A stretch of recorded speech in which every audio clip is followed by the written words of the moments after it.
வணக்கம். அயோக்கியர்கள் என்ற தலைப்பில் வரும் 3வது காணொளி. ஓகே. 2016இல் ஆட்சியமைக்க அதிகம் வாய்ப்புள்ள 2 கட்சிகளைப் பற்றி பேசுவதற்கு முன்பு மதிமுகவை பற்றி பார்க்கலாம்.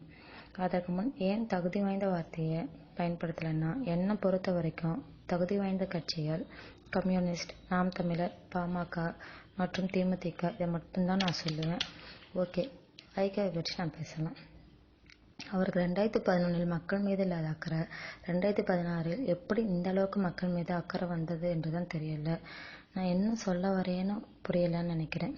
ஓகே, நான் தெளிவாகவே சொல்கிறேன். உங்களுக்கு ஞாபகம் இருக்கோ இல்லையோ, 2011இல் ஏடிஎம்கே முன்கூட்டியே வாக்காளர் பட்டியலை அனைத்து தொகுதிக்கும் அறிவிச்சாங்க. அப்போது அனைத்து கூட்டணி தலைவர்களும் வைகோவை பார்ப்பதற்காக மதிமுக அலுவலகத்துக்கு போனாங்க. அப்போது வைகோ வெளியில் இருந்து ஒரு ஸ்டேட்மெண்ட் கொடுத்தார். அது என்னன்னா, நாம் வரும் வரை அனைத்து தொண்டர்களும் அமைதி காக்க வேணும்னு. நல்லா யோசிச்சு பாருங்க. மக்கள் மீது அவருக்கு உண்மையான அக்கறை இருந்திருந்தால் இந்த சூழ்நிலையில 3வது அணியை வைகோ உருவாக்கி இருக்கலாம். ஏன் அவ்வாறு செய்யலை? அவருக்கு உண்மையில் மக்கள் மீது அக்கறை துளியளவும் கிடையாது. அவருக்கு திமுக என்ற கட்சியை ஆட்சிக்கு வரக்கூடாது. அது மட்டும் இல்லை, திமுகவை வேரோட அழிக்கணும்னு நினைச்சு அரசியலை நடத்திடுவார். இந்த மது ஒழிப்பு, ஈழ பிரச்சனை, முல்லை பெரியாறு, காவிரி பிரச்சனை இதெல்லாம் கையில் எடுத்து போராட்டம் நடத்தி தன்னை ஒரு பெரிய மக்கள் நலவாதி என காட்டிக்கொள்கிறார். இந்த பிரச்சனையில் அவரோட சாதனை என்னன்னு சொல்லுங்க? ஒன்றும் கிடையாது. இது எப்படின்னா, பிரதமருக்கு கடிதம் எழுதுவது போலதான். இவரை மாதிரி ஒரு சுயநலவாதி தமிழ்நாட்டில் வேற யாருமே இருக்க மாட்டாங்க. இது தெரியாம கம்யூனிஸ்ட், விடுதலை சிறுத்தை போன்ற கட்சிகள் கூட்டணியில சேர்ந்திருக்காங்க. இப்ப இருக்கிற 3வது அணி, 4வது அணி, 5வது அணி எல்லாத்துக்குமே தெரியும் இந்த 2 திராவிட கட்சியில ஒன்றுதான் ஆட்சி அமைக்கணும். அது வைகோவுக்கு நல்லாவே தெரியும்.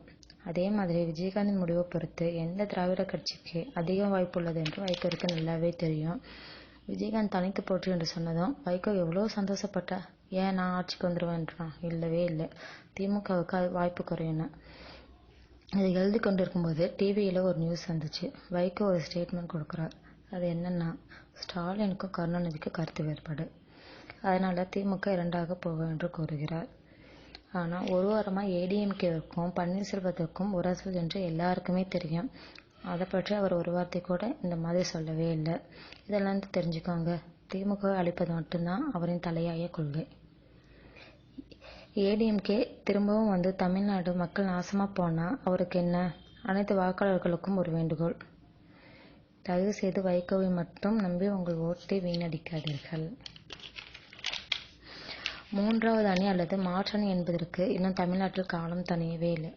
மேலும் வைகோவை தவிர மற்ற அனைத்து கட்சி தலைவர்களுக்கும் ஒரு வேண்டுகோள் அல்லது ஒரு அறிவுரை. திமுக வந்தால் உங்கள் அனைவருக்கும் எதிர்காலம் நன்றாக இருக்கும். ஒருவேளை தப்பு தவிர ஏடிஎம்கே வந்தால் வைகோவை தவிர மற்ற அனைத்து கட்சி தலைவர்களின் கதை என்னவாகும் என்று தெரியாது என்று கூறி எனது 3வது காணொளியை முடித்துக் கொள்கிறேன்.